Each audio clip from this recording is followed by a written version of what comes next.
The top cop who put his badge on the line for justice. The gripping story of Deputy Sheriff Poppa. He was a top cop who did the right thing and paid dearly for it. You know the name Doug Poppa? Yes, I do. God bless Doug Poppa, an honest cop. He was a man of integrity. His testimony last summer freed an innocent man from jail who had already been convicted of shooting his ex-wife.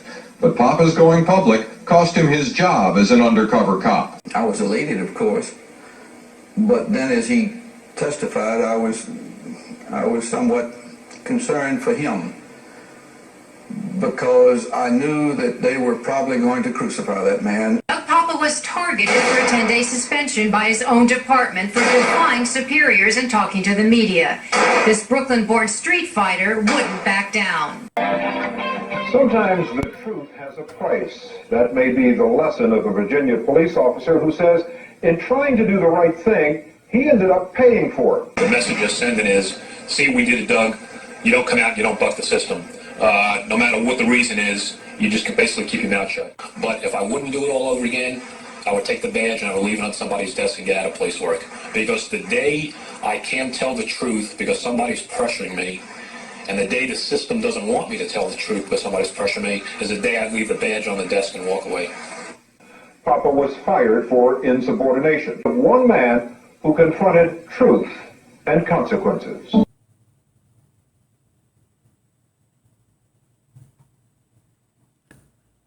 Welcome, ladies and gentlemen, to the Doug Poppa podcast for Thursday, January 19th, 2023. NYPD Detective Frank Serpico was the first police officer in American history to come out and expose widespread systemic police corruption in a police department.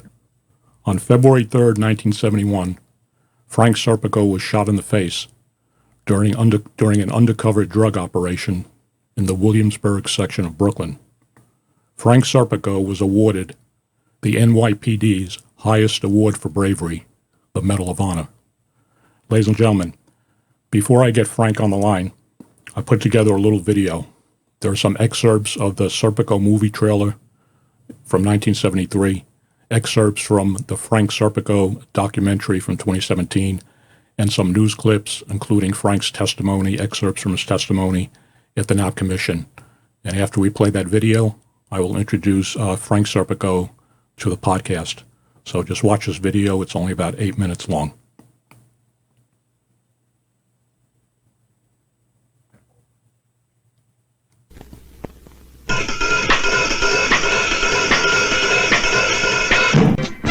Serpico.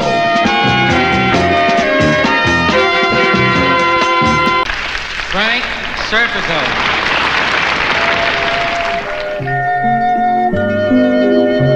That thing on your lip, it goes. And get a haircut. I must have been 9, 10 years old. I was this big. All my life I wanted to be a cop. It's like I can remember nothing else. So what do you think, Frank, about the money? I don't know. But I'm not broke and I don't have a family. You want to stick my neck out? It's already out, Frank. Not taking the money. Who the hell are you? Police, who the hell do you think we are? Where you from? The borough, Manhattan 80. No, damn it. No, you're not from the borough. I just paid the borough this morning. We're not doing anything bad here. We're skimming a little gambling money. It's clean. If they would take all that energy, see, put it into straight police work, we'd have the city cleaned up in a week. Serpico, get in. Okay, you might get by in the Bronx, but down here, $800 a month is chicken feed. Last week, one dope dealer, 120,000 split 4 ways. That's serious money. Suppose they ask you who's taking money. What I don't know, I don't know. Yeah, but you do know, Frank. Look, Frankie, I like you. I don't want to see anything happen to you. Serpico? You won't find anything on Serpico. He's clean. Serpico. See Inspector Palmer. Frank. It's very easy to get hurt. It takes a 14-shot clip. You expecting an army? No, just a division. We know how to handle guys like you. I had to cut your tongue out.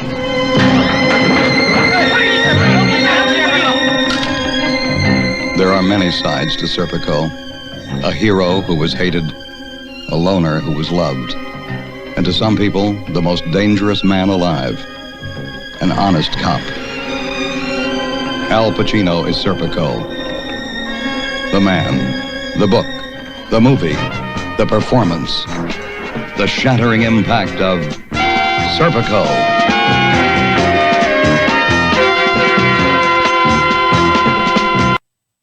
For 5 years as a cop, I was talking about police corruption. And I remember walking in that night. One cop had his revolver drawn, and the other one was standing here. What are you waiting for? Give me a hand. When I turned back, I got shot. We had a vision of what policing was about. It was something good. But what happens when you go into these institutions and you see that it's a racket? When I became a cop, I'd stop somebody, the guy's gonna bribe me. The guy's supposed to be training you, comes back with $35. Everybody was paying bribes. Most of us just went along. They're afraid to be honest, and that's a bad system. Serpico. Serpico. Frank Serpico. The guy's telling me, take the money. We'd feel a lot better. And I said, what do I care what you feel? I like to sleep at night. My father said, nobody can make you do what you don't want to do. Officer Serpico, thank you for your testimony. I was going against an army. My neighbors just don't go home. They're waiting for you. It was going to be an expose.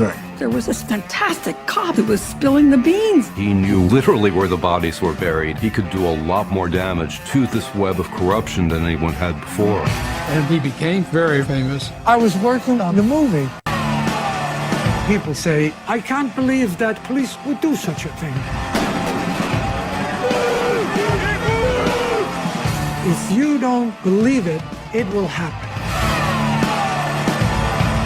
It's one of the great moral exemplars of our time. You got a loud mouth, Serpico. Would you just listen? At least it's honest. People like Frank Serpico remind you that you too can speak the truth and can confront power. That's something that he did, but that's not really who he is. You know that guy? Nobody knows that guy. Our subject today is police corruption. Almost a half-century ago, the legendary 5-member commission to investigate alleged police corruption in the New York City Police Department, known as the Knapp Commission, began its work under the administration of John Lindsay, following revelations aired by Detective Frank Serpico and others that there was a blue wall of silence intended to cover it up, systematic corruption. David Burnham wrote a series of articles in the New York Times. Allegations of corruption and of cover-up had been brought really to the mayor by Frank Serpico and David Durk. The mayor actually tried to do an internal commission. It involved the police commissioner and other government employees. That just didn't fly. The press was all over it. It wouldn't have credibility. So the mayor then had to do an external committee, and that's where Whitman Knapp came in. He was the chairperson. The Serpico-Durk's affair. Now, that was already out there. Yes. Burnham had exposed it all in the New York Times. So why did the commission need to hold hearings about that? I think the pressure was on them to hold hearings on that. They didn't intend to hold hearings on Serpico and Durk because they thought that the Serpico exposés had already been dealt with. In fact, I think the Bronx District Attorney at the time, Bert Roberts, I think they indicted several of the people from the division where Serpico had been working. That the department has a serious corruption problem which must be characterized as extensive. In those days, corruption at a low level was so regular that that it was expected of you. I mean, everybody wasn't corrupt, but nobody would ever tell on anyone else. Everyone knew that corruption was going on, but no one admitted that it was going on. The people in control didn't acknowledge what was obvious to anyone who cared to look. Serpico had I think, a very perceptive way of describing it, and whether the numbers are right or not. He said 10% of the department is absolutely honest. 10% of the department is absolutely corrupt. And the other 80%, they wish they were honest. He said, I've been holding something for you. At which time he handed me a white envelope. And he told me, This is from Jewish Max.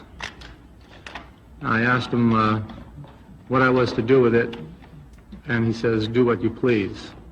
Who was Jewish Max, to your knowledge? He was a gambler of a large syndicate. What was in the envelope? Approximately $300 in U.S. currency. I told him that I didn't need the money and I didn't want to get involved. He told me it was okay, and he accepted the money and thanked me. When you say he accepted the money, what physically did he do with it? He took the money out of the envelope and he stuffed it in his pocket. He informed me about the pad. Now, the pad, what is a pad? How do you define it? A pad is a systemized pickup of monies from gamblers in order to give them immunity from arrest. Every time they questioned me, they tried to prove that what I was saying was untrue, rather than take the attitude that allow me to assist them in an investigation. Suggestion made that you carry an electronic device yourself in investigating the corruption? Yes. And what was your reaction to the suggestion?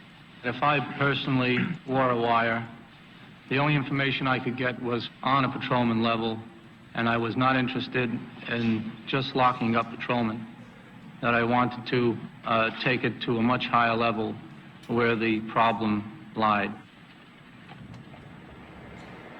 And who was present at the meeting? Myself, Detective Durk, and Commissioner Freeman. To the best of your recollection, what was said? I again informed the commissioner of all the facts that I had related to the other people. And what was Commissioner Freeman's reaction? He said, well, what do you want me to do about it? The problem is that the atmosphere does not yet exist in which an honest police officer can act without fear of ridicule or reprisal from fellow officers. We must create an atmosphere in which the dishonest officer fears the honest one, and not the other way around. I hope that this investigation, and any future ones, will deal with corruption at all levels within the department, and not limit themselves to cases involving individual patrolmen. I hope that police officers in the future will not experience the same frustration and anxiety that I was subjected to for the past 5 years at the hands of my superiors because of my attempt to report corruption.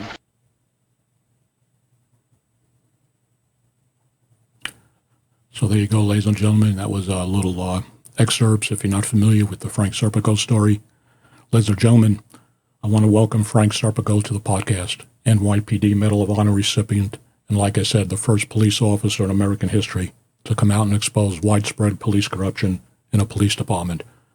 Good afternoon, Frank. How you doing today? Good afternoon, Doug. I hear a echo. Is that okay? I didn't hear it that time. It was just in the beginning. Okay. So, Doug, thanks for having me. And if I may, I often see something that's not correct, about my parents. My mother's grandfather was a coal miner in the West Virginia coal mines. And my mother was born here, and when she was 2 years old, he brought her to Italy, where she grew up and met my father. And they raised a family during the Depression. My father came to America during the Depression, and my father was a craftsman. He was a shoemaker, a man that made shoes, quality shoes. Now, when you come to a new country and you don't know anybody, and there's a depression going on or about to happen, he lived through it, you're not going to get a job making shoes. So he had to sacrifice his knowledge and get menial jobs and, work for maybe 10 cents an hour. but he managed to raise his family. And my mother also worked in sweatshops. They had one son that was born in Italy, and also when my mother came to America, she was pregnant with another child, and the seas and everything.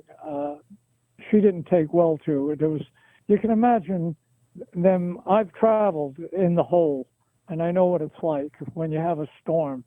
The crunching of the engines and the smell of the oil. And I was a kid when I experienced it, and I loved it. But for my mother, but anyway, she hemorrhaged because she was pregnant, and they said to her, "Die, greenhorn, and we'll feed you to the fish." And my mother managed to make it to shore. They put her in a ward, and where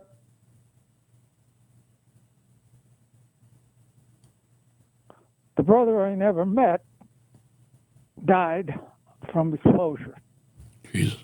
So this was my mother's welcome back to America. Now my father, he said to me, "Never tell a lie. If you tell a lie,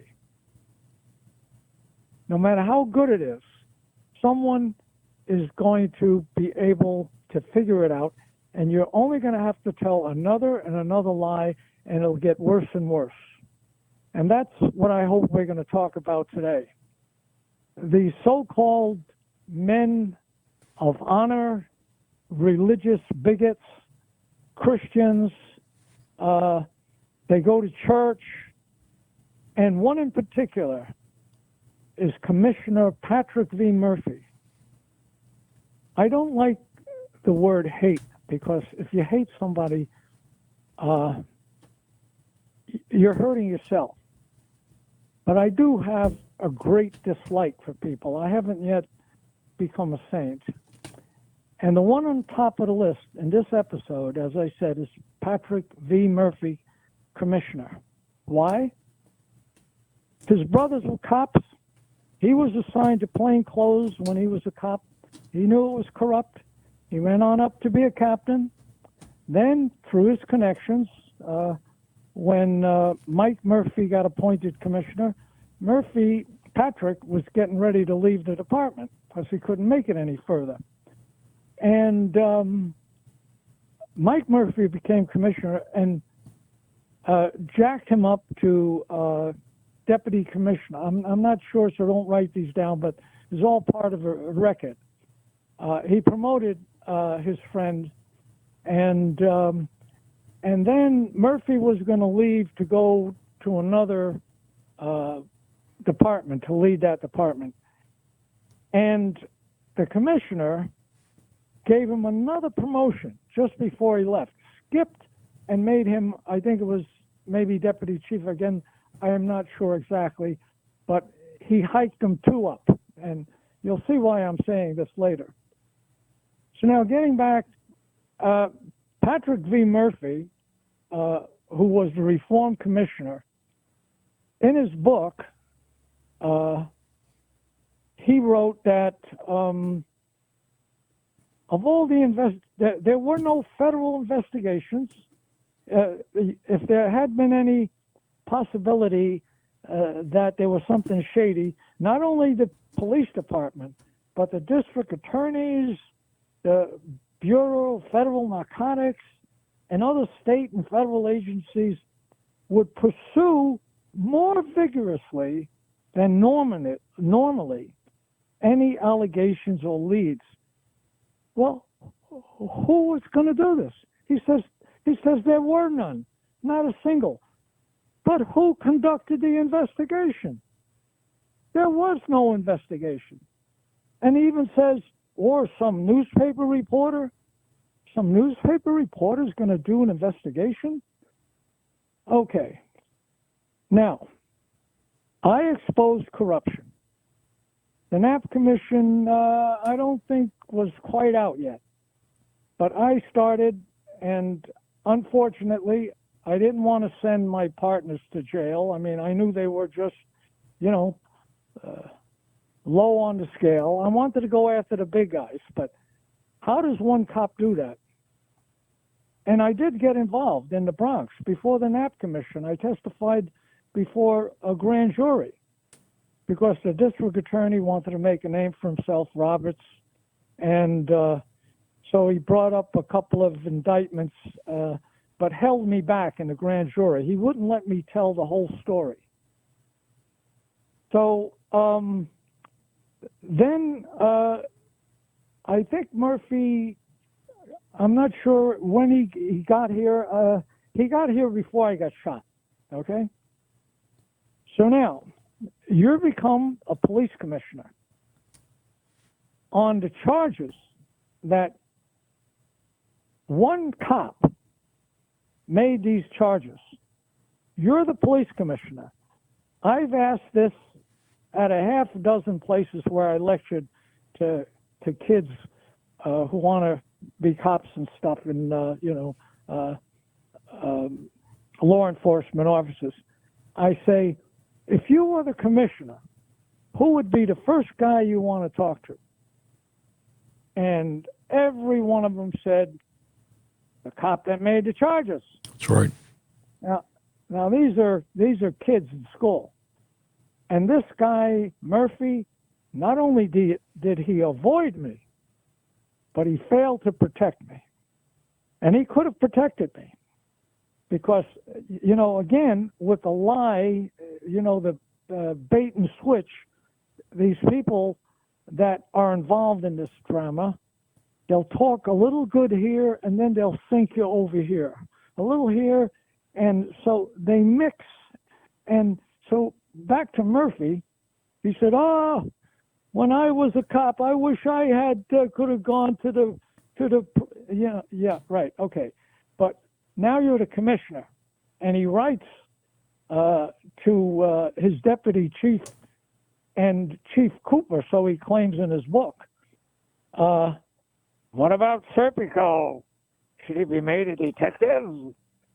The New York Magazine article and other articles put me on the spot to demonstrate I'm bigger than the system and willing to reward him.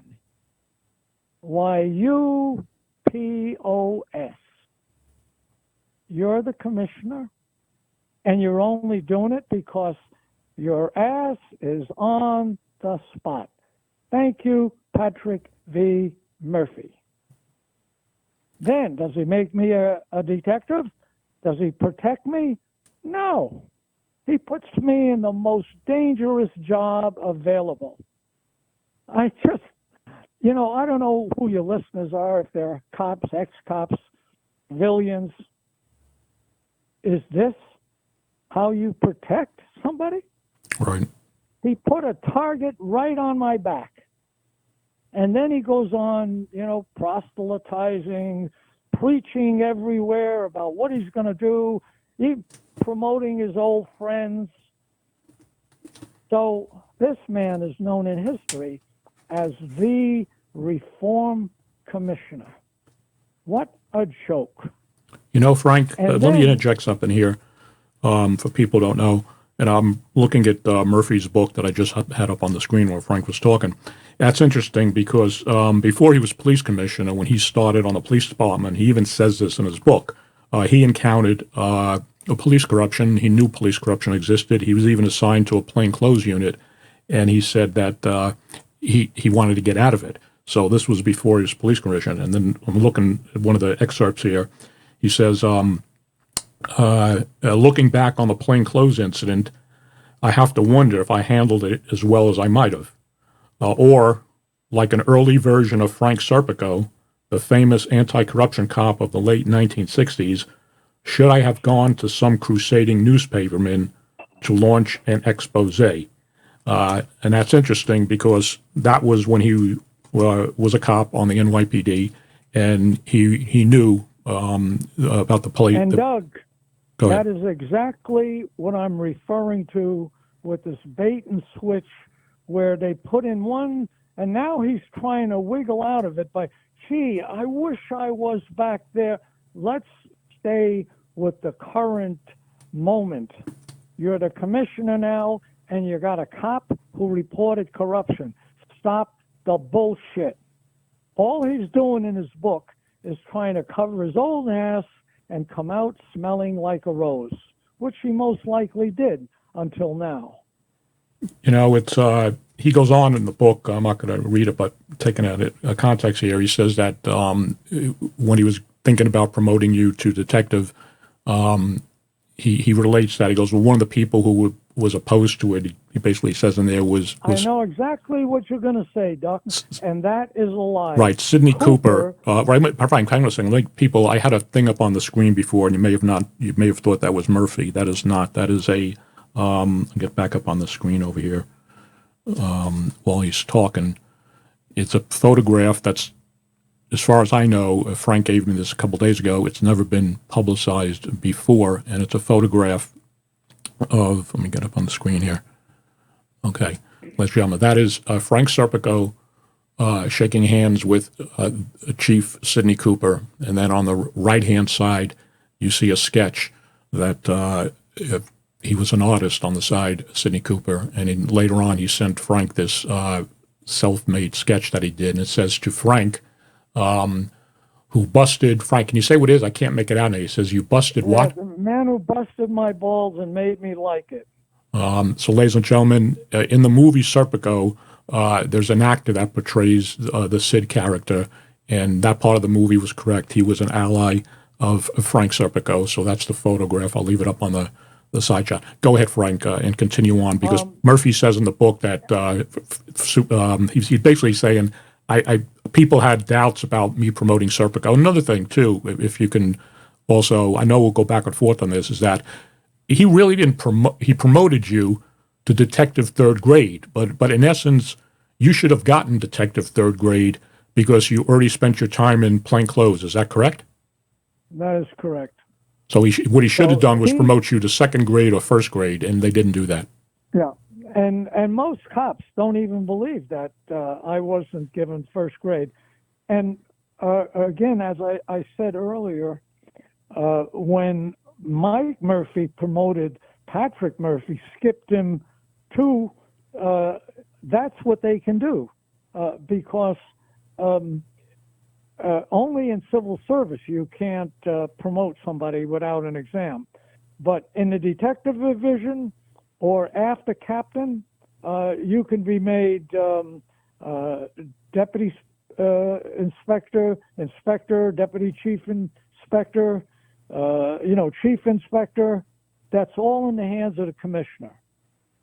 You follow that? Yeah, yeah. And then the other thing that Murphy said in his book, now it just slipped my mind when you were talking about, he says he should have never promoted me in his book. He said it was a mistake. It was too right. Yeah, he says over here, let me read that little excerpt over here. It's in the back of the book. He's talking about after you were promoted. And then he says, this was years later. He said, today, a half a dozen years after promotion, 4 years out of the NYPD, from the perspective of Washington and the Police Foundation, I have very grave doubts. He's referring to you being promoted to detective years ago. He says, on the surface, it was the right thing to do, but almost too right now. After the film and the book, I just do not know. What troubles me... And I'll tell you again, what I see in this, that I've been studying this all my life. What happens is, in the police culture, and the ones that I find are most responsible for the ongoing corruption is what they do. They get these jobs, and then they have to, talk nice so they're not, in other words, if he would have praised me, then the other cops he would have lost points with him. So what he does, he finds a target like me, and he keeps hitting on me because he knows all the cops out there hate me, all the crooked cops. And I know everybody says, oh, there's a lot of honest cops out there. Yeah, well, I haven't heard of too many of them. I know there's, I can count them, if I wanted to be generous, maybe on both hands that I've met. But the thing is, now he's head of the police foundation.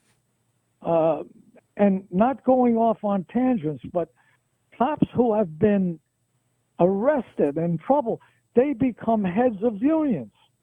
So it's this family that keeps looking after each other. It's our system of justice that is corrupt. And I know, again, as I was saying, what irks me is when I hear these people, even today, who are apologists, when they say, well, why don't you talk about the sanitation department? And, well, we're not talking about the sanitation department. That's right. We're talking about the police department. That's right. And yes, there are corruption everywhere, corruption in the society. And cops come from the society, but hopefully that you will do a good enough job to weed it out before they become cops, and you give them the authority and the a gun to carry out that authority. But that's what I mean by apologist. Now, one guy recently, just on Twitter, somebody pointed out to me, is an ex-cop, and he's a professor at John Jay College of Criminal Justice, where I graduated from. But one of my classmates, also a former cop, he tried to they said Serpico didn't graduate from here. I couldn't believe what I was hearing. I thought, wow, I must be dreaming. I know I graduated from Brooklyn College. Let me see if I find my degree. Yeah, here it is. The sons of bitches. But Murphy is their hero. This guy is their hero. What happens is cops, especially in the higher ranks, they go to John Jay College of Criminal Justice, and they expound their theories on police corruption throughout the country, and they keep propagating the lie. So anytime somebody says to me, oh, what are you complaining about? That was 50 years ago. Yeah, we know your story. That was good what you did. No, you don't know my story. That's right. You don't know what I've been going through for 50 years. That's right. You don't want to know. Your professors don't want to know because I've addressed them. And one of them, I actually went to John Jay College of Criminal Justice one night where they have a lecture series in Patrick Murphy's name. Now, if I may back up a little, Patrick Murphy was giving a lecture upstate at his nephew's college. And I thought, I got to confront this bastard. And Peter Moss was alive at the time. And he says, Frank, let it go. I says, Peter, it's my life, and I can't let it go. So I went and I sat in front. I dressed like a professor. And after his lecture, he says, I got a question for you, Commissioner. And he recognized me. He says, oh, Frank, what is... I said, Commissioner, do you feel it was necessary in your book, blah, blah, blah? Why, Frank, I could never find you. I never knew where you were. What are you talking about? Oh, it looks like we're out of time. And he ran away like a scared dog with his tail between his legs. And I cut him off in the aisle. And I said, Commissioner, you know what a 1013 is? In case your listeners don't know, it's highest priority, means officer down. Right. Sure, Frank. That's the first thing you learn in the academy. I says, Commissioner, where was my 1013? Bottom line. Oh, Frank, I came to see you at the hospital. I says, Commissioner, that's so touching. Just tell me where my 1013 was, and that's what looks like we got to go, boom, and off he went running like a scared dog. This is the former New York City Police Commissioner. Now he's going to lecture at John Jay. And another police friend of mine, also a professor, said, you want to go, Frank? I said, you bet your ass. He says, I'll drive you. After the lecture, I raised my hand. I said, my name is former Detective Frank Serpico. I've had a bullet in my head for over 35 years, I think it was at the time, I don't know. And I said, and you, Commissioner, are the man I hold responsible. And as you can imagine, there was total silence. I said, you became commissioner on my charges of corruption. You could have protected me. Instead, you put me in harm's way. What do you got to say for yourself? He put his head down I really felt sorry for him because he was getting a little senile. And I read him from his own book. And the moderator said, this is not a time for this. And a student said, well, why not? And they said, we'll have a special time when they never call me back. The students, they would email me, Mr. Serpico. I said, speak to your professors. And yeah, there has been one, an ex-friend of mine, John O'Connor, who was a detective I worked with, who was associate professor there, and he wanted to have me in his class, but not to speak to the school. And then they have all these records there. They have Michael Armstrong, which you'll speak about at some point, who was the chief counsel at the Knapp Commission. They have all these people involved, but they will never interview me for a what they call an order. I forget what they call it, where they have you in their files. All right. What are they afraid of? Why are they afraid of the truth if they're so good and honest? So, getting back to Murphy, then he, in my opinion, he's bad-mouthing Cooper. He's saying that he's putting the blame on Cooper. And in his book, again, as I was saying, they tell a lie here and a truth here. And, you know, if you're not a detective or you can be a civilian if you're sharp and say, wait a minute, what is this guy saying? He said this, and what I'm referring to, he's saying that according to Cooper, time and again, my allegations would vanish into thin air. Wow, that's an exciting statement there. Well, how come somebody didn't say, Mr. Murphy, if his Serpico's allegations vanished into thin air, how the hell did they start the Knapp Commission? Right. And that's one thing I want to interject here. So hold that thought for a second. So people understand, and we'll get to another a video on the Knapp Commission later on in this podcast. The Knapp Commission started because the New York Times article from David Burnham that came out when it was titled "A Graft Here to Police," said to be into the millions, and that happened because Frank Serpico, David Durk, and then Inspector Paul Delise, who was also played by an actor in the movie, all went and sat down with David Burnham and the editor of the New York Times, and then several weeks later, the story came out, and Mayor Lindsay formed basically a BS commission on that. He had the police commissioner on, and it was basically BS. They stopped it, and then they appointed the attorney Whitman Knapp, and that's where the Knapp Commission started. I'm going to get some stuff on the screen, ladies and gentlemen, as we're talking. There'll be some stuff here going across the screen while me and Frank are talking. But I want to read an excerpt from Patrick Murphy's book. It's on page 250, and he says, I'm going on. He says, this.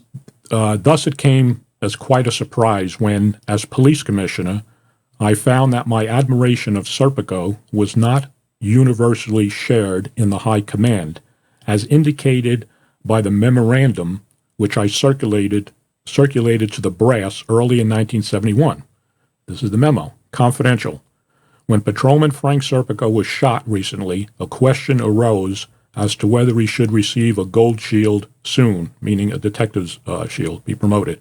There is some feeling that his involvement in misconduct investigations has been considered a negative factor. And then he goes on to say, I'm inclined to favor a gold shield if you see no objections. Now he's talking to the brass of the NYPD.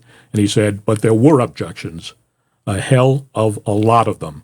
Now, ladies and gentlemen, that's the problem in police work when Frank Serpico did what he did 50 years ago. Doug, I'm laughing. I'm laughing at this guy. Is he that stupid? He just said, what did he think? That these guys were going to love me? Right. I just exposed them. Right. No, it's just... it's unbelievable. That the way these people talk, it boggles the mind. And he doesn't know the story. He had to ask his... it's just, this is what I mean. Or what my father meant about you could never tell a lie without covering it up with more and more lies. And in the end, you will be exposed. It's, it happened, and we'll get into this in the podcast later on. It happened in the 1970 when the Knapp Commission was formed. It happened from 1970 through 1993. There were corruption investigations. And then, of course, in 1993, we had the Mullen Commission, which your friend Joe Trimboli was involved with the investigation of corrupt cop Michael Dowd. We'll get into that later. And then after 1993 to this present day, we still have various forms of corruption, not only in the NYPD, but in police departments all across the country. And the sad fact is what you did, Frank, come out and expose, like I said, the first police officer in American history to come out and expose widespread systemic corruption in the police department. It continued. I understand. I can never understand you being shot because I was never shot. But, I went through similar circumstance exposing corruption and a cover-up that ended my 12-year career in the Loudoun County Sheriff's Office back in 1991, 1992, when they fired me after withholding exculpatory evidence on a man who was in jail for attempted murder and was wrongly convicted. But long story short, because I came out and exposed, and I went to the newspapers while I was still a cop because they were telling me to keep my mouth shut. The point being is this. I could never get back on a police department ever again after they fired me for insubordination in April of 1992.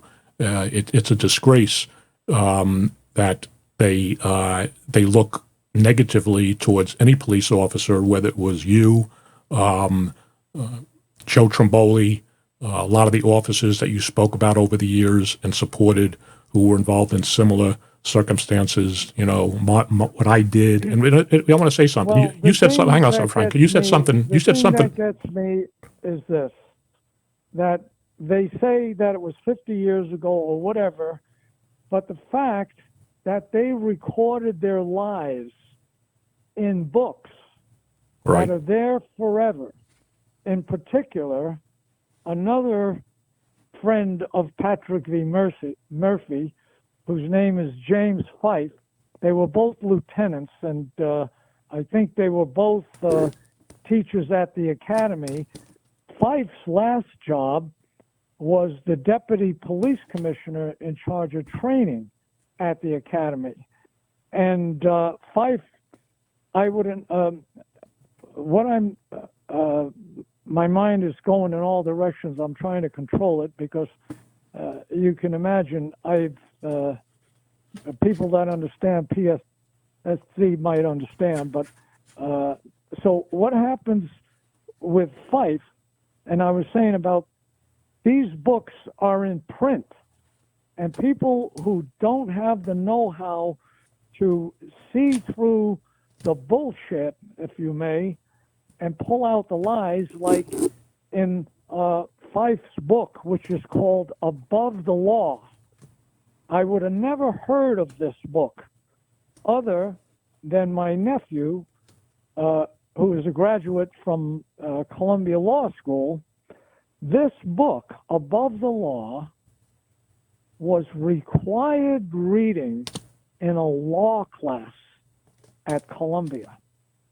These are going to be the lawyers that are now throughout the country. Right. And they're reading Fife's words.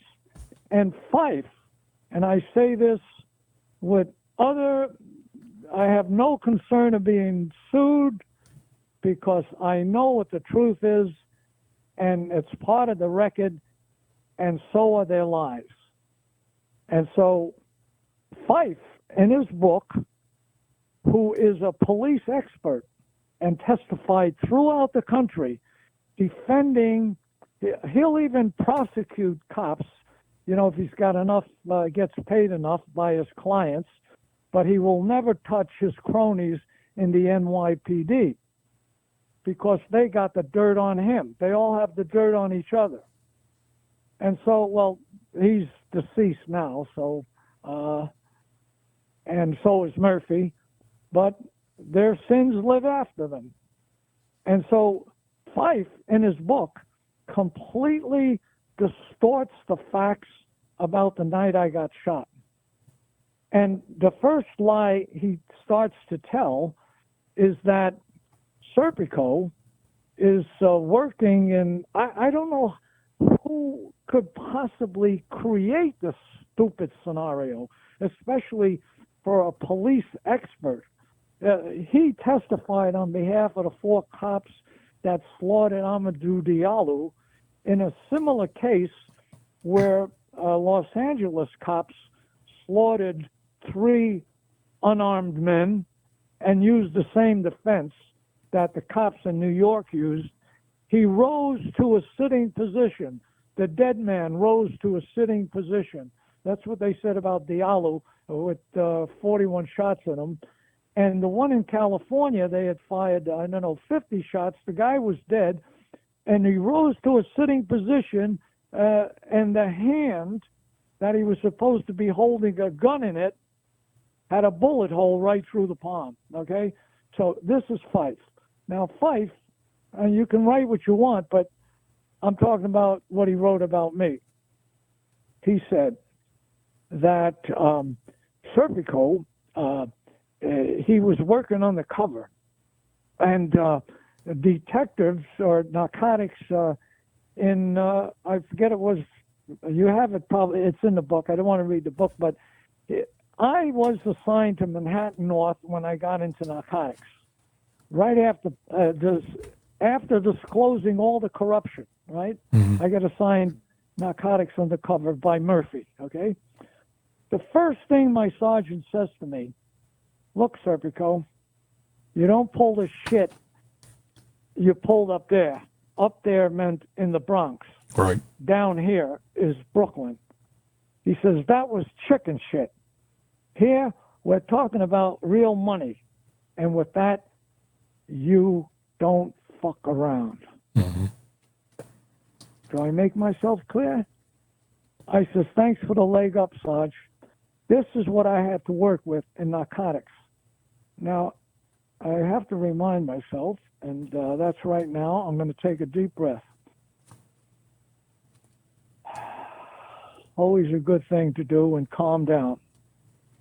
So now, according to Fife, the professor, police expert, the detectives in Brooklyn North had to make an arrest, maybe in Brooklyn South or whatever. Anyway, they called headquarters and asked for a Spanish-speaking officer. Ladies and gentlemen, if you're listening, total BS. Yeah, Frank, let me inject something here. So I'll read an excerpt from the book on there, and it basically get more context of what you're saying. It says, talking about you, Frank Serpico was shot while on a drug raid in a New York cops knew as Brooklyn North. And he says he got there when Brooklyn North narcotics officers, whose jurisdiction included 10 police precincts, blah, blah, blah, blah, blah, learned late one night that the services of a Spanish-speaking undercover officer might help them make a drug buy and arrest. They called the NYPD's Narcotic Bureau Central Command in Manhattan and asked whether any Spanish-speaking narcotics officers were on duty in the city in that late hour. And then it goes on to say, when Serpico arrived, he met, this is, Frank, I read this book years ago and I told you I was pissed off about it because it's total BS, like you said. Listen to this, ladies and gentlemen. This is on page 109 from this guy's book. Fife and Skolnick wrote the book. When Serpico arrived, he met officers who knew him only by reputation. They had never previously worked with him and had not been implicated by him in any misconduct and never were. They worked in a unit, the narcotics unit, that had nothing to do with the corruption that Serpico had exposed and his anti-gambling squad across the city in the Bronx. Indeed, he had been assigned to Brooklyn South Narcotics because it was far removed as possible from his old assignment. Yeah, like Brooklyn was in another country from Manhattan in the Bronx. It was like in Cambodia. But this is, again, I have to make note to your audience that this is the way it works. This guy is a professor and a police expert. It's an insult to the reader, at least it was to me, that he's saying they were never, he's getting them off the hook, in other words. They were never implicated. How the hell does he know they were never implicated? Right. And they were so far removed. They were so far removed, yet they knew him only by reputation. This is a professor. Yeah, but Frank, people got to understand these were your partners. You've worked with them before. He's saying they never met you before. So that's a big lie in that book. They were your partners that you've worked with in narcotics. Of course, it's a lie. The whole thing is total fabrication. This is what I'm saying, and yet he's trying to, confuse the reader by saying he was so far removed, the Bronx from the South, as if it was another country. And then on the same page, he's saying they knew him only by reputation. Right. It's just unbelievable. It's unbelievable. It's sad because the book is out there. You can talk about it and say what the truth is, but people read the book and say, and we'll get on some other books I had a problem with also later on, is that that's not true. Those were your partners that you worked with. Rotman, Caesar, the other guy, the night you were shot, they were your partners. They knew who you were. Holly, I think the other guy's name was. I want to say something, ladies and gentlemen, put something on the screen here because I wrote a story that was published by the Baltimore Post-Examiner years ago about what I went through. And and I don't have it in front of me, but one of the things I said when I wrote, because I was talking about taken out of context, I said, pinning on a badge doesn't miraculously make you a better person. If you have a bad character and you become a cop, you end up being a bad cop. And I wrote that, good morals and ethics are instilled in people when they're young, by their parents, by growing up. And that's how you lead the rest of your life. And why am I saying this, ladies and gentlemen? Because I'm going to put something up on the screen here that I find just absolutely freaking unbelievable. And I'm going to get it up on the screen. I'm just going to read something here for a second. This is a page from Frank Serpico's yearbook in 1954. Ladies and gentlemen, you can see it up on the screen and you can read it. And I want you to listen to what he put. We all write different things in our yearbook, quotes. This is what Frank Serpico said in January 1954. And there's a picture up in his yearbook, and it says, "Let our fortitude be such that we will perform our duty in all things and to all people. Listen, regardless of the consequences in our own comfort and security." Ladies and gentlemen, listen to that. That is Frank Serpico in 1954 putting that quote in his yearbook. It's almost a premonition of what he went through years later on the police department by standing up for his principles and fighting corruption and doing what he did because his morals, his character, his integrity was instilled in him since he was a kid by his parents. And I found, when I saw that the other day, I just freaked out and said, that is bizarre. That is a premonition of what would happen to him in the police department because he put himself above to do the right thing. It's freaking unbelievable, Frank. It's just mind-boggling, that quote. Anyway, I just wanted to let people know that because I just find it unbelievable. Yeah. Our friend Fife, I get a call from ex-cop professor, the same individual, and he said that Fife's wife, who is also a professor at John Jay, wants to know why I dislike her husband. Of course, whenever I get a chance, I talk about these things to whoever wants to listen. I've got in touch with John Jay, and they don't want any part of it. So I sent her an email, and I said, I'd be glad to discuss with you my dislike for your husband, for what he did to me. No response. They don't respond. And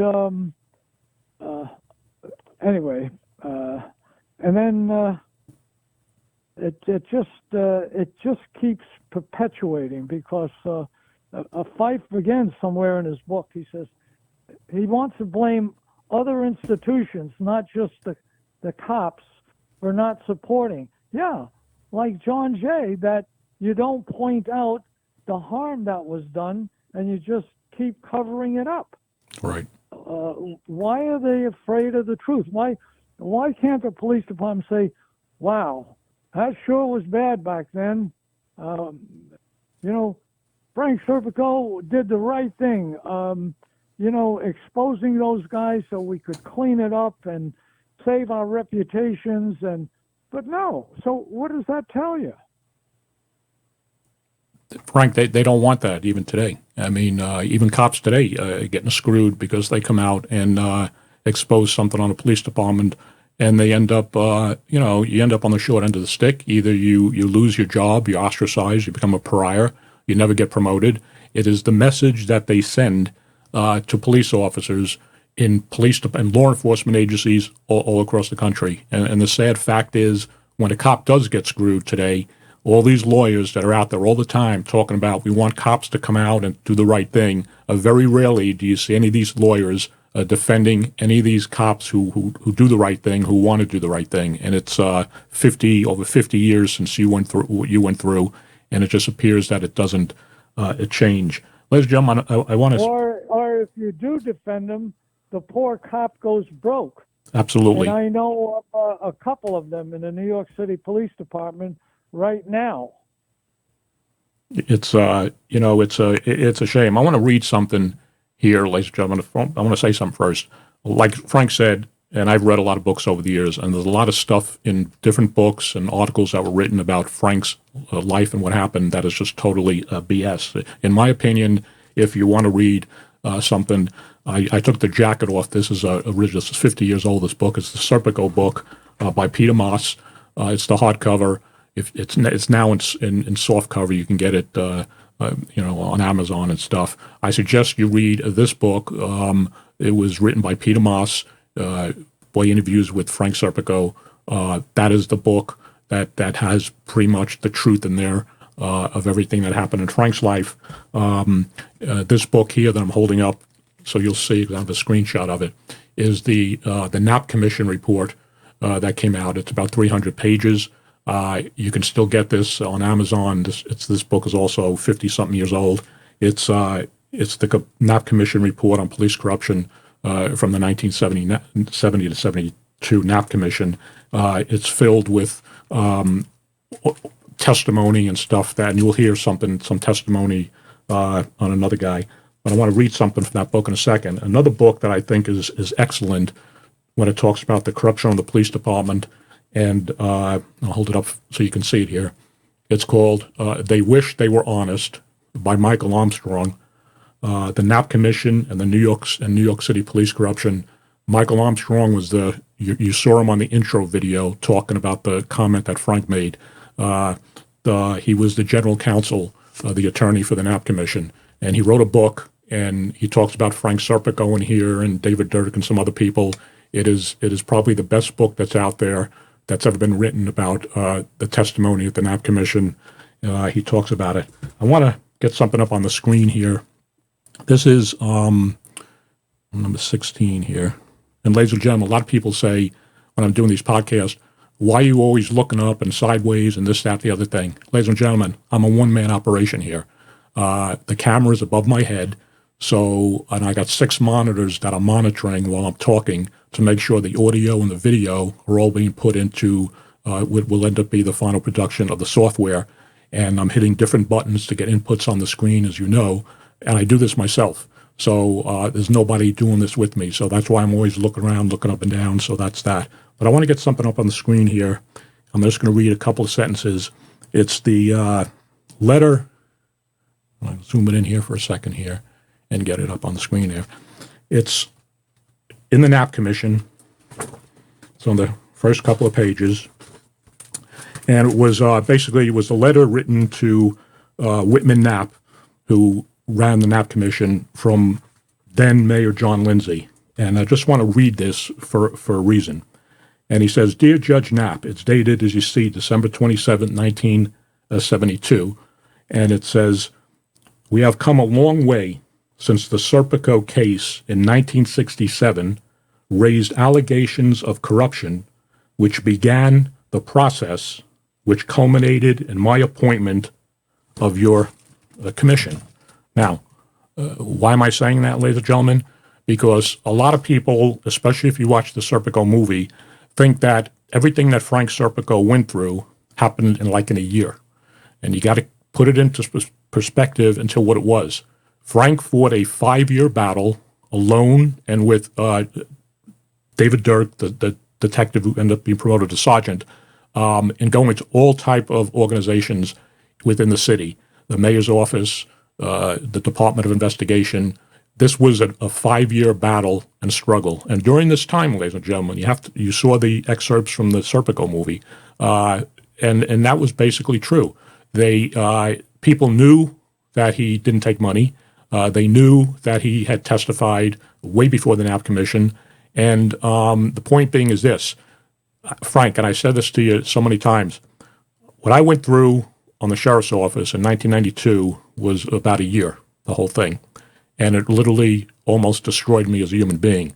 For the life of me, I cannot figure out how you did not lose your sanity doing this for 5 years, refusing to take money, being a target, being patted down by cops to see if you were wired. I don't know how you did this month after month, year after year. It kept your sanity. So maybe you have an answer for that. Maybe you don't. Go ahead. Well, I don't. I know, there were times when I thought I was going nuts. And in fact, I even consulted a psychiatrist who was actually worked for the police. And he said to me, well, I don't know if I can help you. He said, you see the truth as it is. If you want to change your mind and accept something else, maybe I can help you do that. But I don't think that's what you want. And that told me that right was right. I knew what was right. I knew what was wrong. And I wasn't going to change my mind about it. And I wasn't going to accept it. That's, that's right. I mean, you're absolutely right. It's something that you just do because, we're good people. We do the right thing. We have principles, which other people lack that don't understand. You made a comment before that people tell you, it's been 50 years. Why don't you get over it? And they tell me the same thing for years. Even my former girlfriend, it happened 30 years ago. Why do you keep living this, Doug? Every time something comes on TV, you start talking about it. Forget about it. And forget about it. I lost a 12-year police career, could never be a cop, could never get hired by a police department because I crossed that, what they call the blue wall of silence, that I want to call. I said, unless you lived it, you cannot understand it. Frank Serpico, when I talk to him, understands, my anger that I still have 30 years later because he went through something similar. I didn't get shot, he did. And you talk to cops that never went through this, and never held the line and stood their principles and put their career on the line, and it's very simple for them to just write you off and say, Doug, you keep bringing this up. It was 30 years ago, 1992. I've gone on with my life. Okay, I came out to Vegas and I started another career, but I was never a cop, and it destroyed. Being a cop was my life. So you can't talk to people that never went through something like this or don't have the principles to say, like my ex-girlfriend used to tell me all the time when she used to get mad, what good did it do? You ruined your life. What good did it do for you to come out and tell the truth, and then you end up losing your police job? You lost your retirement and everything. And I says, well, if I have to answer that, then I could never answer it because you would never freaking understand. Ladies and gentlemen. And I would hear that all the time, why don't you just take the money? But, in police parlance, we have a signal, I forget what it is, but it stands for condition corrected. In our case, the condition was never corrected. We were defamed. They destroyed, what we wanted all our lives. And how could you forget that? And why should you forget that? Right. So, but getting back to, again, our friend here, because these are the people that I would like your listeners to understand. It's not the cop in the street, but it's these people that hold these titles, the chiefs, the commissioners, the mayors, the professors. So getting back to Fife's book, now this is so, I'm really curious if your listeners get this, how many of them get it. He's talking about, we know of no other case in which police have punished those who have betrayed the code of silence, okay? Anything as extreme as shooting instead the code, and there is a code, he says, typically is enforced by the threat of shunning, the fear of informing, and this is it, and by fear that colleagues' assistance may be withheld in emergencies. Thank you very much, Mr. Fife. You see how they contradict themselves on the same page? Right. It's just amazing. It's... Go ahead. I don't want to interrupt you. No, it just, and then we as lay people, not being psychologists, and we can't comment on it because they say, well, what do you know? You got a degree in this or that, and that it's just, here. In our experience, this last incentive to silence, denial to help in street emergencies, now he says it's more often imagined than real. See, first he says this, then he says that. Well, make up your mind, Mr. Fife, or Mrs. Fife. Why don't, what are they afraid of, because they're liars, they're imposters, and they're just hypocrites, that's all. Frank, I want to interject something here so people get more perspective here. Ladies and gentlemen, I said earlier that if you want to read the truth, read those books, the Serpico book by Peter Moss, the Knapp Commission report, the Wish They Were Honest by Michael Armstrong. But in the Serpico movie, you saw where he nobody works with him. And in the movie, this inspector says, if you can't get anybody to work with you, Frank, I'll work with you. Ladies and gentlemen, what you see up on the screen here, and I had this up there before, is that was an incident that really happened. One of the right things that was in the movie. There was some things we'll talk about later that weren't incorrect, but that was the character portrayed by the actor was Chief Deputy Inspector Paul Delise. And you see him up on the screen there, screenshot. Inspector Delise, just like in the movie, with a different name with the character, is the one who went to the New York Times, David Burnham, and sat down with him, Frank Serpico, and David Durk, and there was a sergeant with them that didn't basically put any input in. But, ladies and gentlemen, you have to understand something. I'm going to read something from an article that on an interview that was done with Paul Delise. He's now passed away 2 years in 1974 after Frank had left the police department. And it was done in a newspaper called The Patent Trader, which doesn't exist anymore, and the reporter who interviewed him is also deceased. But I'm going to read some excerpts in a minute. But what I want to say here is, ladies and gentlemen, you have to understand, Paul Delise, at the time he went to the New York Times with Frank Serpico and David Durk, was an inspector from the police department because the paper wanted somebody higher up than just patrolmen, detectives, lower people. And he put his entire career on the line because he was a man of principle and went with Durk and Serpico to speak to Burnham and the editor, which then is the reason why the New York Times article came out by David Burnham in 1970. And I want to read something. I get up a screenshot up here on the screen. You're not going to be able to see it because it's not really a clear article. Let me do a zoom shot here for a second. Okay. And I'll leave that up. I'm going to read some excerpts of, like I said, this was done, ladies and gentlemen, this is like the closest you can get to the truth here. I'm not going to read the whole article, but I'm going to read some excerpts. This is the reporter making comments, and then Delise making comments to the reporter on June 20th, 1974.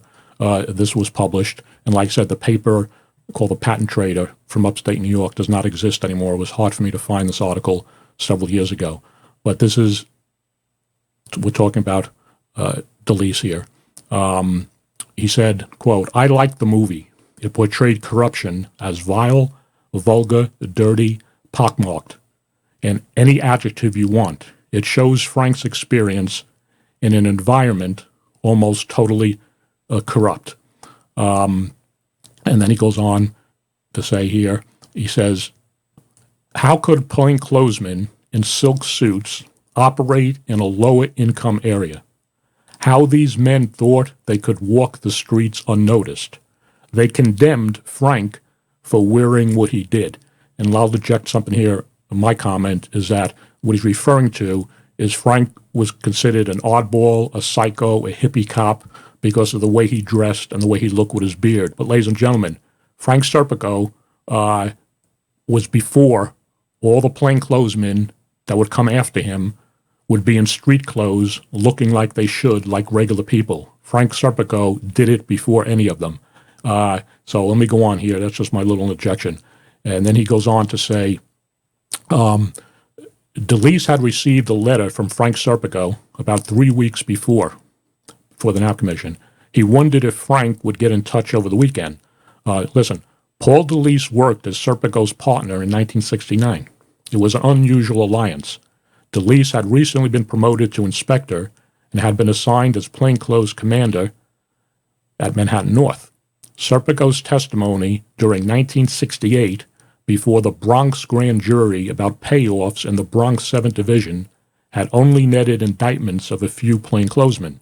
Although the investigation seemed stalled at the lowest echelon, Frank Serpico was marked lousy by other cops in plain clothes. And ladies and gentlemen, that was years before the Knapp Commission, when Frank had testified against some dirty cops in the 7th Division. So we're going to go on over here. I'm going to read some more excerpts. This is Delise, quoting Delise. "I knew what Frank had done, his position with the Bronx investigation. He tried to do his job and was reporting corruption in the 7th Division to the district attorney's office. Ladies and gentlemen, this at the time is a retired inspector from the NYPD saying these comments about the corruption of the police department. He says, what happened, he was ostracized, threatened, and abused. He was not only ostracized by his peers, meaning Serpico, but it was surprising how many supervisors thought he was bad. He said, when I first came to Manhattan North, Frank had been assigned sometime before. I learned the 3 lieutenants didn't want him as part of their crew. I knew he was undergoing quite a hardship. I admired him for what he had done. I don't want that guy working with me, one of Delise's lieutenants told him. Look at the way he dresses. He looks dirty. What do you mean he's dirty? Inspector Delise asked. We know what he's done up in the Bronx. Now they're not talking about him being dirty looking in his clothes. They're talking he's dirty because he turned on bad cops. That's the way the police turn things around. Then it goes on and on. Delise, quoting Delise here, I saw Frank in the corner with the satchel over his shoulder. He was wearing army fatigues, a beard, and a gold earring. I noticed how sensitive his eyes were. It never occurred to me he was a member of the department. I thought he was an informer. My men aren't going to bring informers into any police building, he thought. He's talking about the first time he saw Frank Serpico. He thought he was an informer, not a cop, because of the way Frank dressed. Again, Frank was years ahead of the way plainclothesmen at the time who were wearing suits and black shoes and white socks, and they're supposed to be doing undercover work on the street. Anyway, I'm going to go down here a little bit more. I want to get something here. It's a very long story, but I'm going to go down here to, he talks about after Frank was, okay. On the evening of February 3rd, 1971, Paul Delise got a call at home in Yorktown from David Durk. He told me Frank was shot, Delise said. I think both of us reacted in the same manner. Who could have shot him? Dave was upset. I met him that morning, and we went over to see Frank in the hospital. Serpico had been shot in the face with a .22 caliber pistol as he was trying to enter the apartment of a suspected heroin deal in Williamsburg. Frank Serpico was in the hospital for about 6 weeks. His equilibrium was upset by the wound. Fragments of the bullet remain in his head. Surgery to remove them is too hazardous. He has lost his hearing. And then quoting Paul Delise, now he's talking about when he went to see Frank in the hospital. And this part was in the movie, but it was a different guy. He said, quote, Frank showed me the cards he received with profane remarks. One of the cards had been altered to read, quote, die quickly, you scumbag. He said Frank was depressed. Serpico's advancement to detective came through about then. Frank was depressed and on the verge of not accepting his gold shield, Delise said. To make Serpico feel better, Chief Sidney Cooper told him he was getting plenty of cards and letters addressed to Serpico. But in reality, there were very few legitimate get-well cards sent to Frank Serpico. Serpico left the hospital and began recuperating the fall of 1971. He testified before the Knapp Commission, at which Ramsey Clark represented him. In the spring of 1972, he learned he would receive the police department's highest award, the Medal of Honor. And this is Paul Delise. It was a hell of a way to get it, Delise said. Although Frank did take the medal, he wouldn't go to City Hall or the Police Academy for a public presentation. He went downtown himself to receive it privately. A short time later, Frank Serpico quit the New York City Police Department, retiring on 3/4 disability. And then he goes on to say, he said, I told Frank he should have waited a little longer to retire, he's talking about, until he was sure he was okay, but he wanted to rest. Serpico and his English sheepdog, Alfie, left for Switzerland. And then he goes on when he talks about why he testified, why he went to the New York Times, because he felt what David Durk and Frank Serpico had, and being alone was the right thing to do on that. So that's an article, ladies and gentlemen, is the interview from 1974. So this is all stuff that happened about the same time that 2 years after Frank had left. So this is part of history, folks. These are the people who were there: Frank Serpico, Paul Delise, who knew what was going on, and not 20 years later writing books like Fife's book, I think, came out here that I'm holding up in 1994, 20 years after Frank Serpico had testified and then was shot in 1971. Oh, sorry about that, Frank. I just wanted to get that out for the people because I think that interview with Paul Delise is outstanding. Go ahead. Yeah. Well, working with Paul was, highlight of my career. That to have such an opportunity to work with such an experienced man, it was just amazing. We couldn't trust anybody in the whole unit, and we also found that the pickup man for the unit, the plainclothes or other corrupt units, they have a bag man that goes around and picks it up. In my unit, they would pick it up themselves. A couple of the cops would be assigned bag man. But in Patrol Borough Manhattan North, we had found out that they actually had an ex-cop who went around and made the pickups, so they couldn't trace it back to any of the active men. Jesus. And we also saw very heavy narcotics dealing, and two men couldn't do anything, unless you have honest people that you can count on. And he notified Commissioner Walsh, and Walsh made some kind of remark, well, if you don't trust your own men, why don't you go get some recruits at the academy? Which is totally preposterous that they were totally untrained and whatever. But and I got to say something, has also irked me over the years. I don't mind what, he's also deceased now, David Durk, what he did. I just don't like stolen glory, as they call it in the military. Take credit for what you did. Don't take credit for what I did.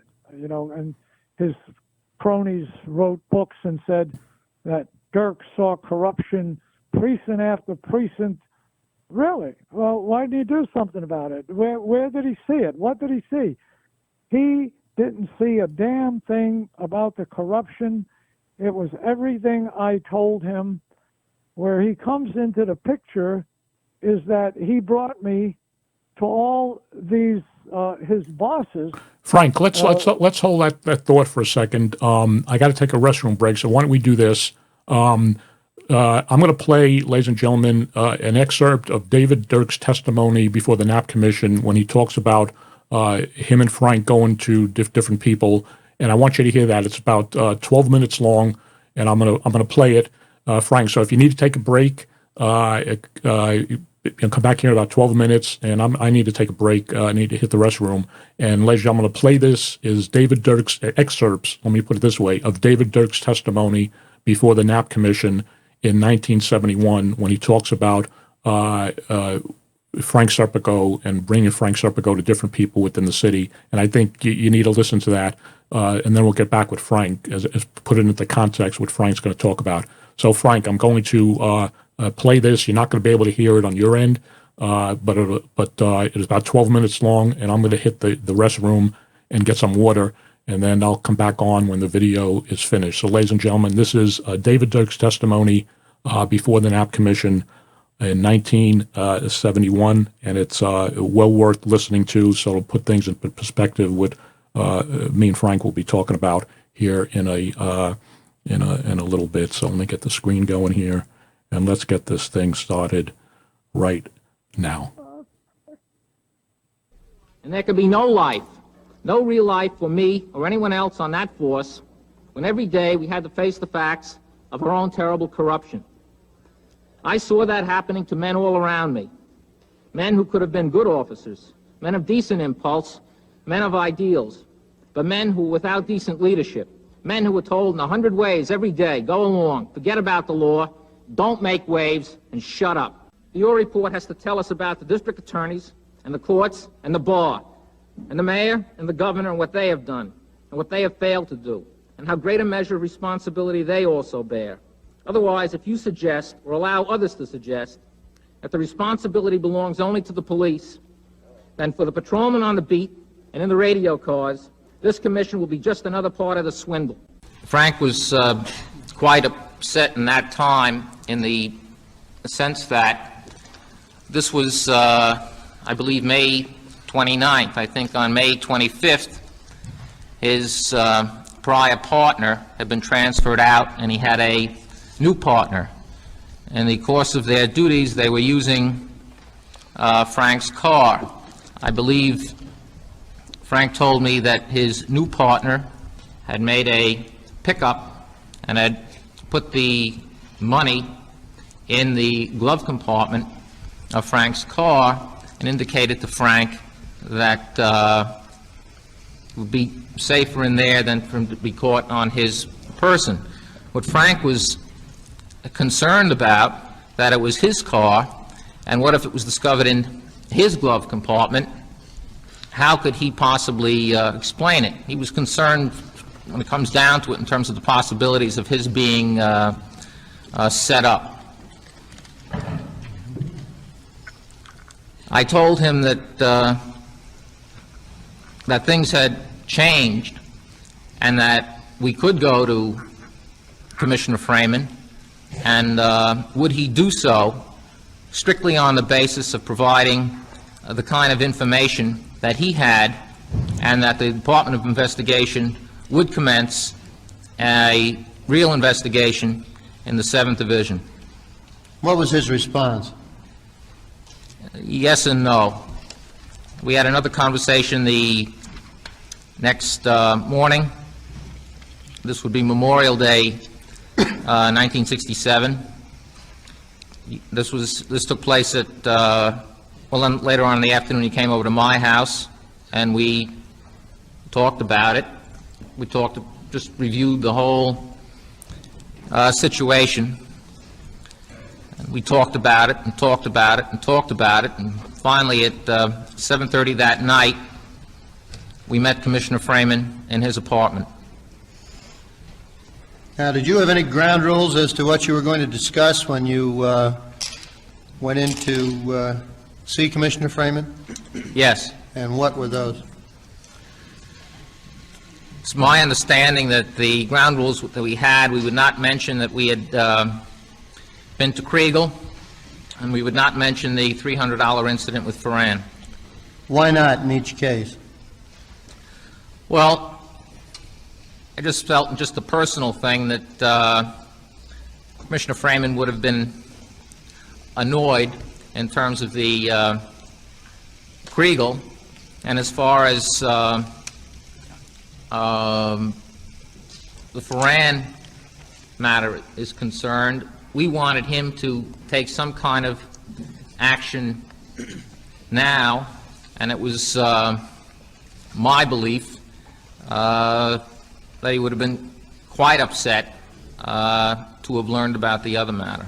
Frank proceeded to give in very specific detail all the things that had happened to him in the 7th Division, and also including things that had happened to him in plain clothes that involved being informed the size of the pad, how he was taken around, supposedly to be introduced to gamblers, being in an apartment and being asked to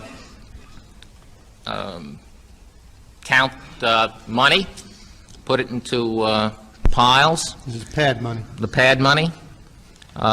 Described the situation of his concern in terms of the envelope or some of the pickups that had been done using his car.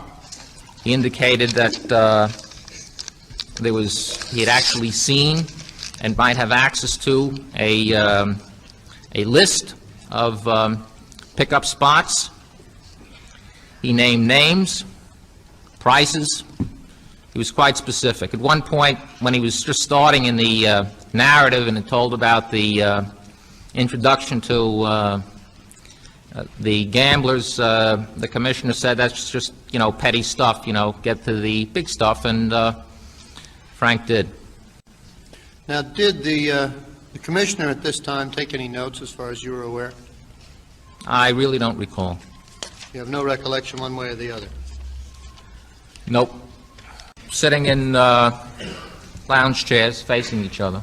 I was sitting, Frank was sitting here, I was sitting here. Remember, Frank was wearing a shoulder holster. You're going to do this, and you're going to go out and get conversations for us. Frank turned to me, what did you tell me? And I objected and tried to remind the commissioner of our conversation of the night before that Frank was coming here to give us information, that we as the Department of Investigation would do an investigation based on the kind of information, the very specific information, this hard information that Frank was in fact giving us. Commissioner Freeman pursued the idea and told Frank that it was his duty to do as he was directed. Frank then said, look, I'm a patrolman, you are the Commissioner of Investigation, you do the investigation, and that I am willing to cooperate, and I am giving you this information. Sergeant Durk, there isn't any doubt in your mind that specifics were given to Commissioner Freeman at this meeting? Absolutely. We were there for about 2 hours. Yes, Frank Serpico was willing to try and get us this list. June 1st was going to be the next day. Pickups were normally made at the beginning and sometimes the middle of the month. He would supply us with the locations of the pickup spots, of the names of people who would be making pickups, of the gamblers involved. Everything that he had related to me, he was prepared to cooperate with the only stipulation that he be not put in a position of testifying one-on-one in terms of a wire. In terms of what? Wearing a wire. Now, did you have any discussions of alternative methods of gaining electronic corroboration for the information that Yes. Frank Serpico Yes, we brought did. in? Yes. What was that? Anything on phone taps?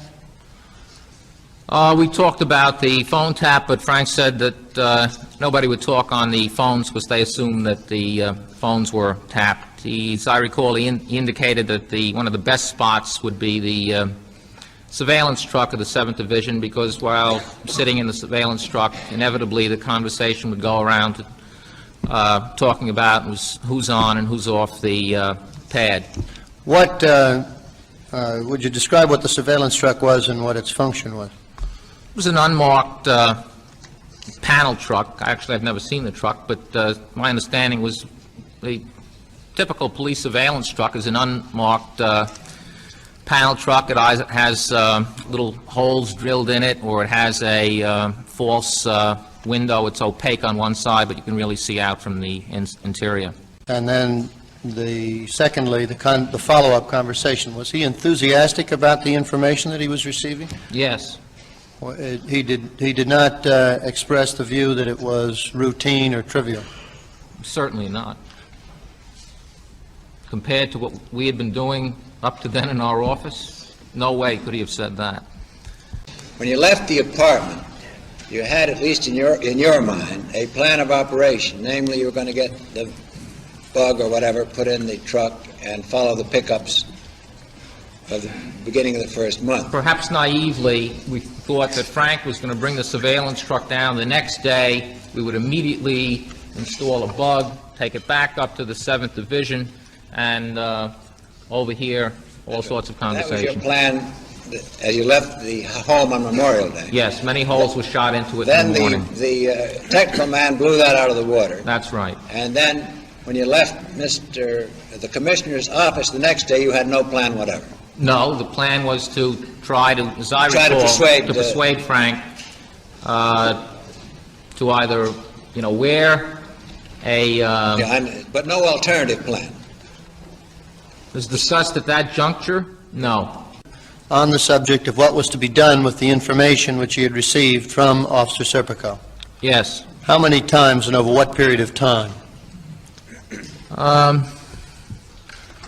Initially, the next day, I think, or even, it was the next day insofar as this was June 1 and June 2, and that if we were going to make any observations, and so far as what we did have from Frank, device or no device, was more than we had ever had before. In other words, Frank could pick up spots where there might be opportunities for surveillance, names, identifications, that sort of thing. Commissioner Freeman's refused to discuss it. Eventually, literally refused to is in a colorful fashion that at some time or other when he chose to indicate that he didn't want to answer a question, he would in effect turn his back on you. Yes, in that manner, yes. Right. Now, Are you saying that's what happened at this moment? As I recall, yes.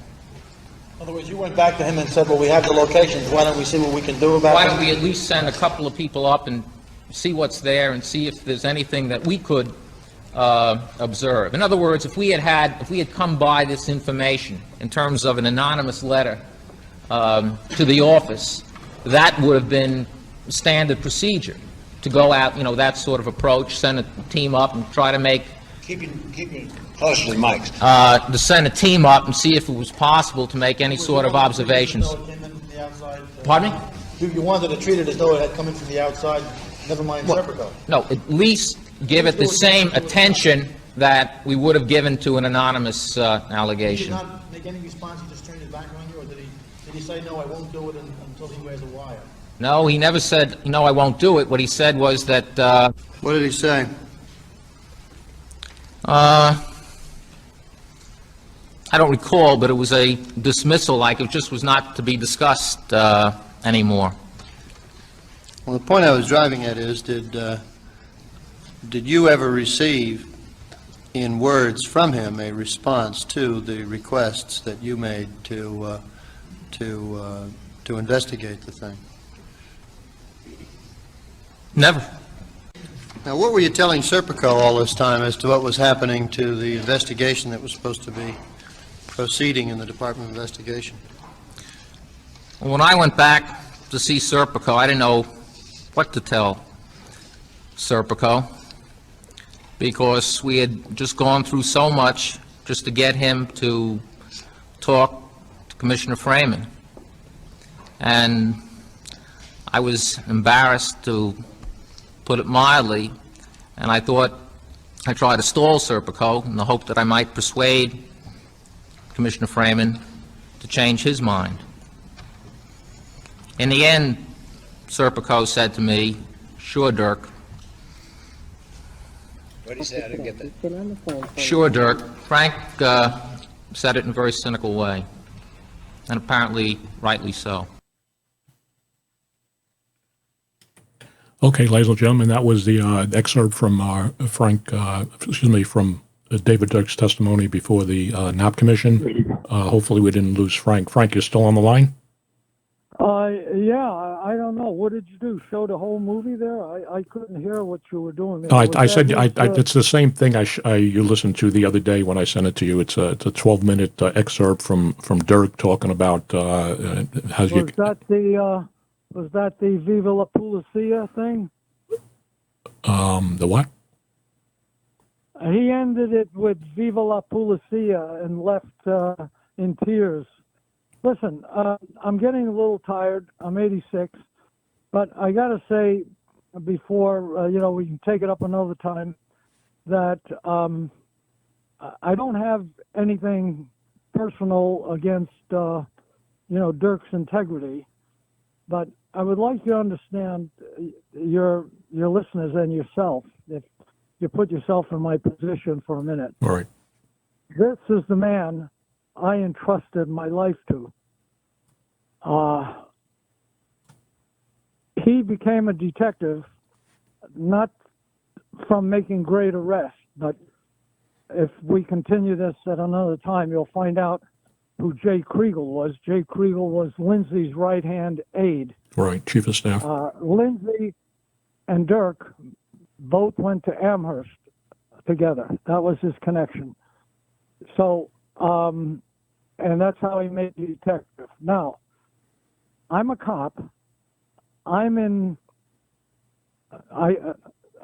just imagine what I'm in. The story you just told, what a hole I'm in, but nobody I can trust. Right. And I call this guy, and he tells me he knows just the man, and it's his immediate boss, Captain Ferran. F-O-R-A-N, And the Ferran. name jumped out at me because I knew of a Lieutenant Ferran who was a plainclothes lieutenant. I have said, but some of these police experts that plainclothes was pretty much saturated in corruption. So I said to Durk, wasn't he a lieutenant in plainclothes? And he said, yeah. And I says, and we're going to see him? And he says, Serpico, you think you're the only honest man? I said, I never said that, Durk. So now we go and see the guy. I got an envelope, $100 that somebody had passed to me. And Durk said, I know exactly what we're going to do with this. And he said, we're going to go see Ferran. We go see Ferran in his office, and as actually portrayed in the movie, except in the movie, Ferran is eating, lobster, I don't know, with cream coming out of his mouth, and that didn't happen like that. It was in his office, and he says to me, don't you think it was stupid taking this? I said, how can I know what was in there unless I took it? He said, what do you want me to do with it? I said, what I want you to do with it? I said, Dave said that you were the man. He says, well, you can force my hand. You can do one of two things. You can force me to go see the commissioner, and after it's all over, they'll find you face down in the East River. Jesus Christ. That's another thing they never got correct. One said at the bottom of the East River, one said on the top, on the side. No, he said face down in the East River. Jesus. And I said, what's the other thing? He says, forget about it. Okay.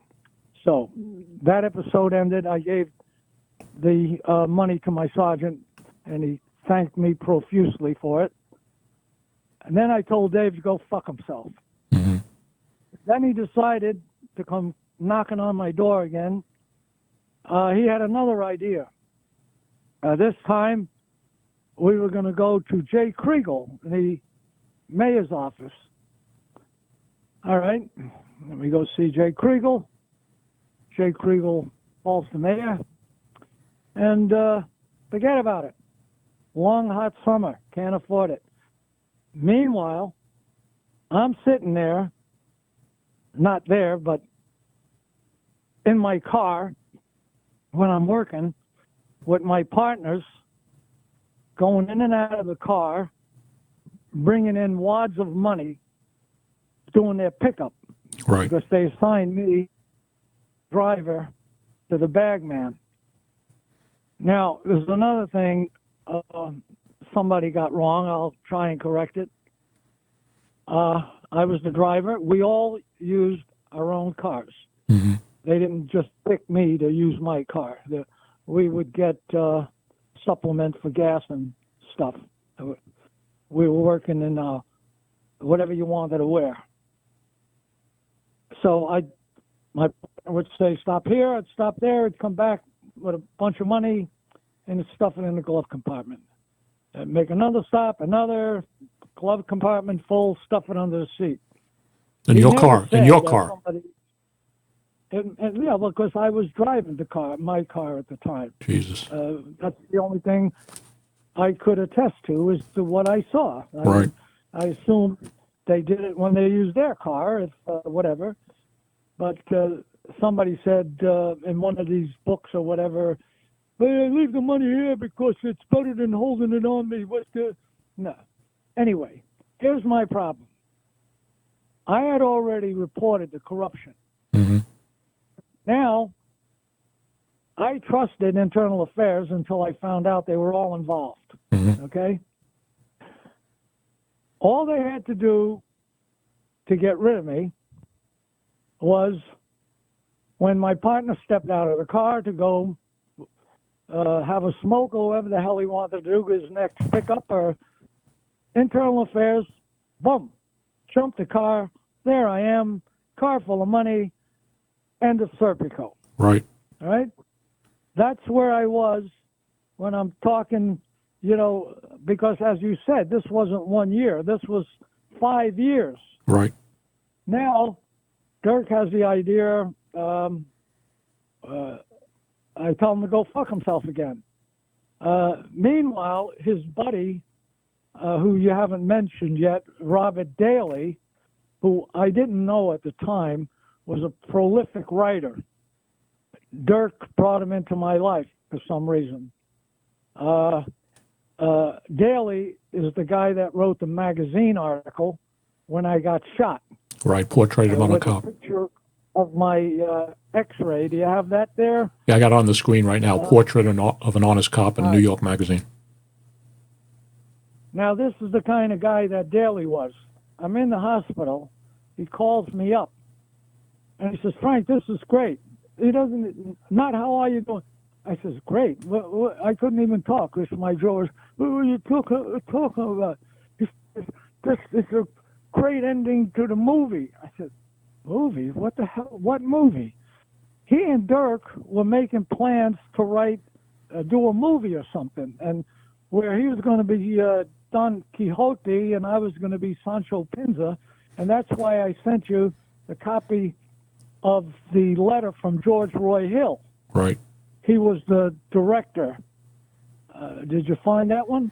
I don't have it on the screen, but I read it before when you sent it to me. I didn't make a screenshot of it. Okay. What happened there, Durk, which I never called him from my apartment, I would call him from a street phone, because he called me, and I went back out in the street, called him up. Serpico, you got to come up here. Yeah. I go up there, there's George Roy Hill, and they're talking, right? And I start talking. And George, being a sharp director, producer that he was, he picked something up. And he says, Frank, had dinner yet? I said, no. He said, would you like to grab a bite to eat? I said, sure. So we go out to eat. We start talking. And he says, what's this guy talking about? He's talking about, who he picked up right away that Durk was just parroting what I was telling him and he's doing crazy stuff. Mm-hmm. So now that's why they pulled out. But it continues later because they weren't happy there. Durk and Daley, then they were going to do, which was me and Durk. We can talk about that in another episode if you like. Yep. But getting back, this is where my head was.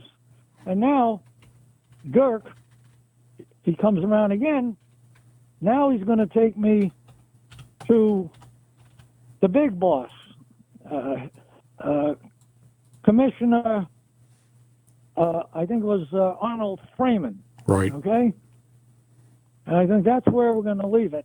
Yeah, let's leave it. Let's leave it there. And ladies and gentlemen, what he's talking about there, we'll just leave it so you know. He's not talking about the police commissioner of the NYPD. Arnold Freeman at the time was David Durk's boss. David Durk was an NYPD detective who was assigned to the New York City Department of Investigations, which was separate from the police department. Frank, we'll leave it there, and we'll get this out as part one, because when we do part two in a couple days, I want to finish this part. And I also want to get into your association with corrupt detective Robert Lucy, and your association and how you supported honest cop, a great guy who passed away last January, retired NYPD Sergeant Joseph Tromboli, who was instrumental in the Michael Dowd investigation of the corrupt cops in the 7-5 precinct, and they made a documentary about it, and how he got screwed by the police department and First Deputy Commissioner Ray Kelly. I want to get into all of that, but we're at 1 hour and 50 minutes. I'll get this thing out later tonight. It'll be part 1, and then we'll go ahead in a couple days with part 2, because I do want you to finish the stuff on Durk and respond to some of the stuff that he testified about this undercover car and this surveillance van and everything. So we can leave it at that if that's okay with you. Yeah, excellent. Okay. Stay on the phone, Frank. Don't hang up when I'm finished. Ladies and gentlemen, this was episode 134 of the Doug Poppa podcast. My podcast was formerly called Truth and Consequences with Doug Poppa. I shortened the title. It's the Doug Poppa podcast. We'll have Frank on again. We'll do part 2 of this, because a lot of stuff Frank wants to get off his chest relating to some of the other stuff that we talked about, and we'll do that. Remember, if you want to support my work, it's paypal.me /Doug Poppa. Contact information, Doug Poppa podcast @gmail.com. So we'll leave this one here. I'll get this out later tonight, and we'll see you on the next episode. And thank you for listening and watching. And Doug, yes. Before we go, I want to say to your listeners, I welcome any questions that any president or former or future cops might have. I'll be glad to answer them. Yes, people, you heard Frank say that, and you could respond to my email or in the comment section of the YouTube video podcast when it be issued later tonight. It'll take a couple hours to upload. You can respond by asking questions in the comment section. Again, if you everybody knows, if you do vile, hateful BS, I will delete them. But you can also send me comments that you want or questions that you want to ask Frank at DougPoppaPodcast @gmail.com, and we'll talk about them or bring them forward in the next podcast. And hopefully we'll do this in about maybe this weekend, 2 days. We'll get to part 2, because Frank, like I said, was involved with. He knew Bob Lucy, who passed away in 2015. He was a corrupt cop with the Special Investigating Unit of the NYPD, Narcotics Bureau, and Frank had associated with him. He knew him, and basically he was a corrupt cop. He turned with the feds, and then was involved in an undercover operation for a year and a half, and we'll talk about that in the next podcast. Frank knew him. Before I forget, on that note, I want to correct, because David Durk introduced me to Bob Lucy, and he said that Bob Lucy was the only honest cop in narcotics, which made me laugh. And I don't mind what he says, but what happened later, and it's published somewhere on the internet, that Frank or Serpico and Durk said that Bob Lucy was the only honest cop. I never said Bob Lucy was honest. I knew from the elevator going up to the Knapp Commission that he was a crook. And talk about that at another time, but I just wanted to say that I never said he was an honest cop. Okay, Frank, we'll go ahead and we'll leave it there. And ladies and gentlemen, thanks for listening and watching. And again, if you have comments or questions you want to ask Frank, go ahead and send them to me at DougPoppaPodcast @gmail.com, and I'll raise them with Frank on part 2 of this podcast. Thank you for watching and listening, and we'll see you on the next episode. This lawman sacrificed his badge for justice. Poppa knew a secret that could free a man wrongfully imprisoned for shooting his ex-wife. But when Poppa stepped forward, he was cut down by his own police department. All this stuff's going in my head.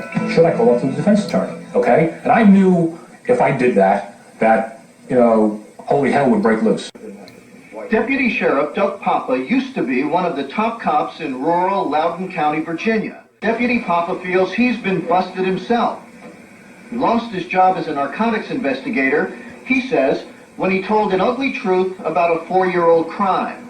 The truth about how his own department and the local prosecutor allegedly ignored key evidence and may have sent an innocent man to jail. I testified, and everything changes.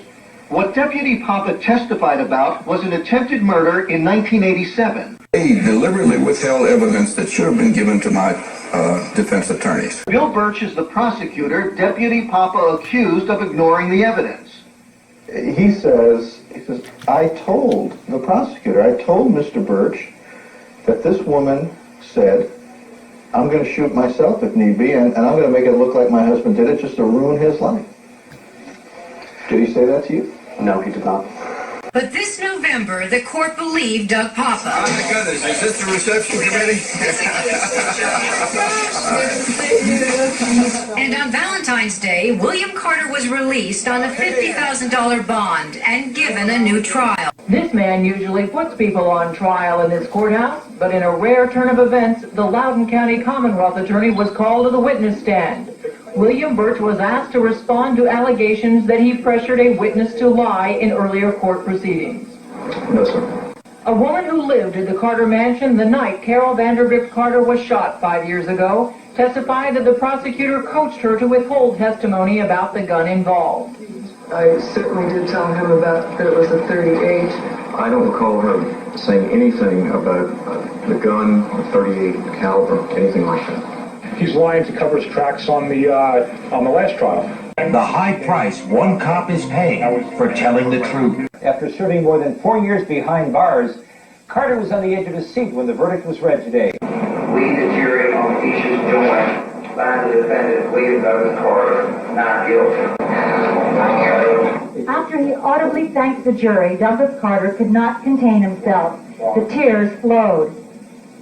When I came out and testified in November of 1991 at the habeas corpus hearing, and again in January, I was suspended for 10 days without pay, and I ended up being fired after 12 years in this department.